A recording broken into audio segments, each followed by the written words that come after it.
trouvent pas. Ils font les choses à leur gré. Et ils viennent à l'église. Je suis venu te dire de bénir. Parce que j'ai réfléchi, j'ai décidé que voilà, c'est ça que je dois faire. Bénis. Vous savez comment il répond souvent? Comme tu as commencé, bénis toi-même. Parce que tu as fait le plus dur. Amen. Tu as déjà réfléchi. Bénis, ce n'est que prononcer la parole. Toi-même, bénis ce que tu veux me demander de quoi? De bénir. Bien aimé.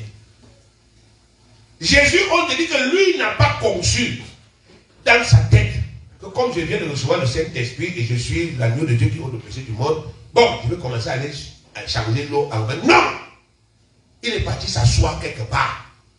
Et l'Esprit lui a pas parlé. Va au désert. Tu vas faire 40 jours, 40 nuits là-bas. Et il est parti où? Au désert. Le Seigneur lui a dit tout ce qu'il avait à faire. Quand il sortait du désert, il savait exactement en quoi consistait son travail. Parce que la loi dit cela. 42 signifie la quoi?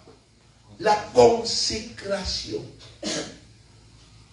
Vous allez voir, Moïse fait combien d'étapes sur la montagne?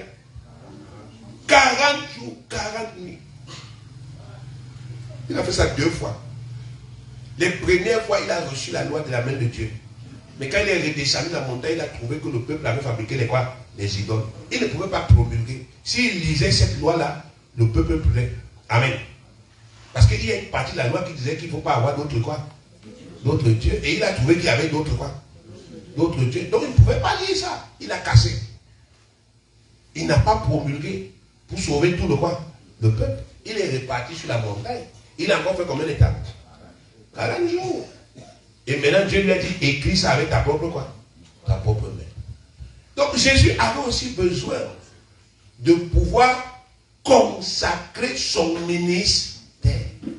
De passer 40 jours avec Dieu. Après la résurrection, Jésus a passé combien de temps avec les apôtres? 40 jours, consécration. Vous allez me remplacer. Voilà le travail qui va se passer. Alléluia. Donc nous constatons que notre Père utilise son esprit. Le Seigneur Jésus utilise son esprit. Mais quand nous, on a l'opportunité de causer avec vous, quand vous venez, on constate que vous utilisez encore la quoi? La chair. Et ça ne peut pas marcher. Ça ne peut pas marcher. Ça doit prendre fin une bonne fois. Pourquoi? Pour tout. Quand Dieu fait quelque chose, c'est un enseignement. C'est un quoi? C'est un enseignement, c'est une direction. Dieu veut orienter les têtes des gens. Pour le dire, c'est l'esprit qui est efficace. C'est l'esprit qui est facile. L'esprit intervient sur tout. Je vous ai rendu ce témoignage quand j'ai écrit, moi j'entrais à l'université. Et je me suis retrouvé un jour en train de chercher le bureau d'un professeur. Et je suis arrivé dans son bureau pour m'inscrire. Parce que pour faire sa matière, tu dois d'abord aller t'inscrire sur sa liste pour dire que tu seras son étudiant. Et je suis arrivé dans son bureau et j'ai trouvé que la liste de ses étudiants était déjà close. Parce qu'il avait dit date limite pour les inscriptions vendredi à 17h. Et moi j'étais là-bas lundi qui suivait. Donc il m'a dit, voici le communiqué, ma liste est déjà prête. Je ne prends plus d'étudiants. C'était ça. Je suis devant sa porte. Il a refermé quoi? Sa porte. Il est entré dans son bureau. Et il y avait plein d'autres personnes qui voulaient s'inscrire.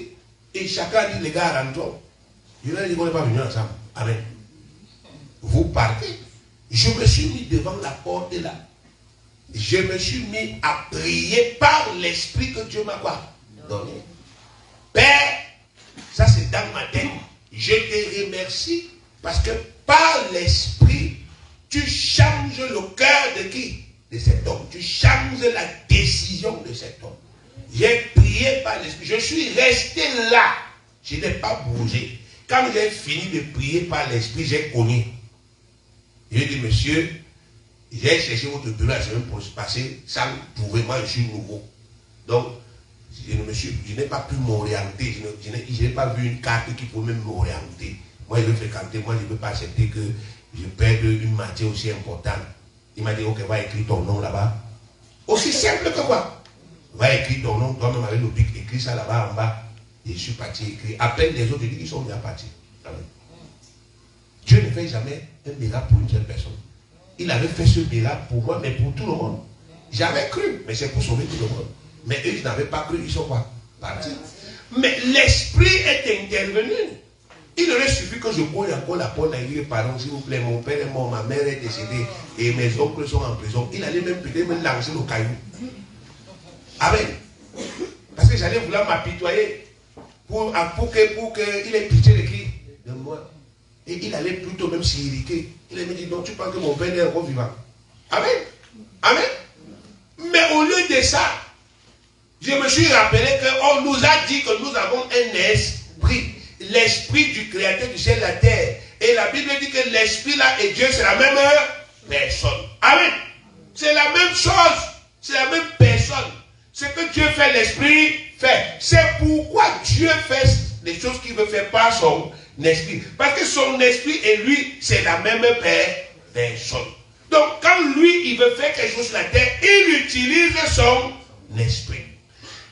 Et il te donne, Dieu est son fils. Il te dit, fais comme Jésus. Quand Jésus voulait faire quelque chose sur la terre, il utilisait quoi? L'esprit. Il apprenait, il s'arrêtait, il prenait du temps jusqu'à... Parce que l'esprit parle. Amen. L'esprit fait comment? L'esprit parle. Il parle clairement. Clairement. L'esprit connaît toutes les langues. Moi, je ne connais pas parler au français. Il te parle dans ton patois. Amen. Il te dit, voici. L'esprit parle. Le travail que tu fais, on avait un frère ici. Amen. On a fait un séminaire sur les principes spirituels qui apportent la prospérité divine. Amen. Pendant ce séminaire, ce frère était nouveau à l'église. On a enseigné la loi des prémices. De quoi? Des prémices. On a expliqué les prémices. Les prémices sont les premiers fruits. On a pris Genèse. On a montré comment est-ce que Dieu a agréé les prémices de Abel. Mais il a rejeté pour qui? Pour Caïn. Parce que Caïn était un voleur. Amen.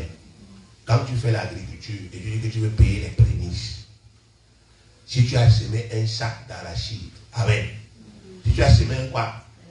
Un sac d'arachide. Tout ce que tu récupères dans ton champ, c'est combien? Un sac d'arachide. Tout ce que tu as gagné, tu donnes à qui? À Dieu. Tu resèmes encore l'année prochaine un quoi? Un sac d'arachide. Amen. C'est ça qu'on appelle les prémices. C'est pas que tu vas prendre 2 épis de maïs, tu viens donner, ça sont les prémices. C'est pas les prémices, c'est le goûter. Yes. C'est le goûter, ça ne sert jamais à rien. Tu appelles ça avec un nom que ce n'est pas son nom. C'est ce que Caïn devait quoi? Faire. Parce que c'est ce que Abel a quoi? A fait. Abel a fait l'élevage. C'est la première portée.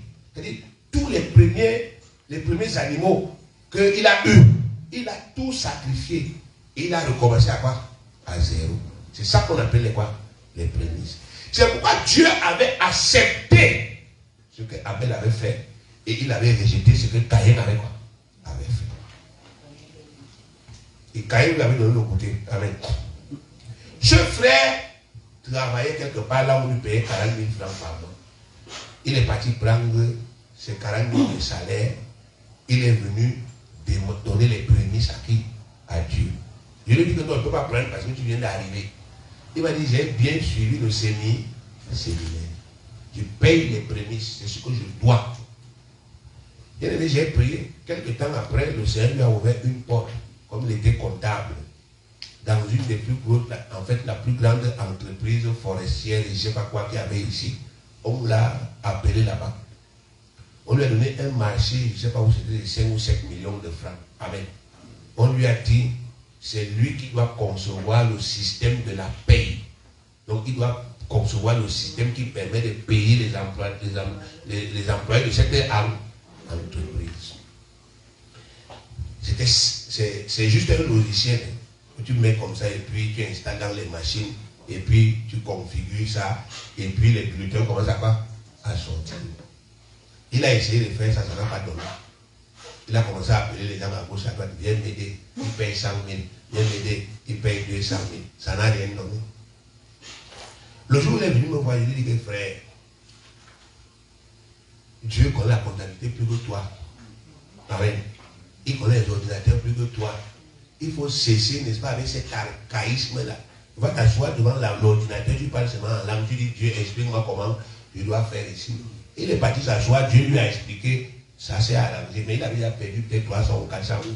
Parce qu'il a commencé à utiliser la chair. Et c'est comme ça qu'il a produit les bulletins de cette entreprise. Quand le blanc là a vu ça, il a dit, petit, je multiplie ton salaire par 5. Amen. Par combien? Par 5. Il a travaillé ici. Donc on lui a payé d'abord ses millions. Et on lui a donné quoi? Un poste. Son salaire par combien? Par 5. Amen. Et c'est ça qu'on appelle un miracle? Oui. Qu'est-ce qui a opéré là-bas? Le Saint-Esprit. Amen. C'est le Saint-Esprit. Mais parce qu'on lui a dit fais comme ça, assois-toi devant ta machine, prie par l'esprit. Prie par l'esprit sur le travail que tu es en train de faire. Utilise l'esprit dans ce quoi? Dans ce travail. Tu as un esprit. Utilise-le. Et il a utilisé l'esprit, il a gagné un travail. Amen. Il a gagné d'abord, le marché s'est réalisé, et il a gagné un bon quoi? Un bon travail. Il est devenu quelqu'un. Alléluia. Voilà là où on veut vous amener. L'esprit intervient dans quoi? Dans tout. L'esprit te dit. Vous savez qu'il avait le restaurant. Tu fais le restaurant. Le Seigneur te dit, Abraham, conçois, mélange tes condiments comme ça, comme ça, comme ça. Amen. Tu mélanges tes condiments. Quand tu fais ça, quelqu'un vient manger ton poisson. Il dit, mais c'est bien. Hein? Je ne suis pas dit dans quelle école, frère, pour faire ça. J'ai l'esprit. Amen. J'ai quoi? Bon, je vous pose la question. Qui vous a appris à préparer? Je vous demande, qui vous a appris à préparer? C'est le professeur de cuisine.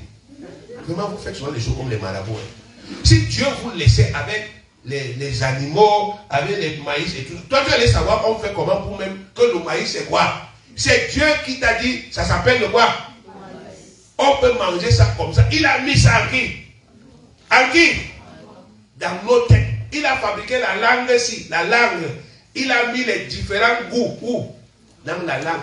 Et il t'a enseigné les choses de la nature qui ont ces différents quoi? Goûts. Pourquoi quand tu prépares, tu ne prends pas souvent le sable et le sel, ça ne se ressemble pas? Pourquoi les temps maintenant tu prends un peu de sable, tu mets dans ta nature? Parce que c'est Dieu qui t'a tout appris. Et maintenant, pour gérer la vie qu'il t'a donnée, toi tu prends l'esprit, tu mets le quoi? De côté. Il dit, je veux que tu domines. Mais toi, tu prends le truc qui te permet de dominer, tu mets de quoi? De côté. Mais comment tu vas avancer? J'ai créé l'homme à mon image.